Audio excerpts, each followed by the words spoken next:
Of course, we do have this story covered from a number of angles. Atlanta News First Chief Investigator Brendan Keefe joining us now. And Brendan, I know you're listening in on this, and we know that President Trump recently promised prosecutions for what he called a rigged election in 2020. Yeah, that's right, Blair and Tracy. Just last week, President Trump said people will soon be prosecuted for what they did in the 2020 presidential election that he lost. I personally tracked down so-called dead Georgia voters identified by the Trump campaign as voting dead, but found them alive and well back in 2020.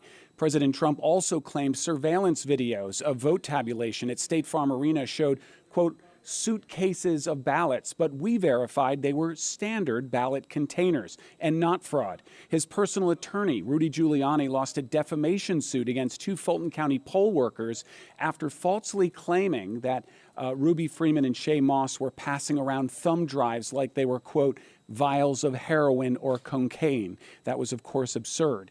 Meanwhile, Fulton County did admit last month to failing to sign tabulation tapes for hundreds of thousands of early votes in 2020. This Justice Department has sought indictments against President Trump's perceived political enemies, including former FBI Director Jim Comey and New York Attorney General Letitia James, after the president had tweeted calling for their prosecution. All right, Brendan, thank you.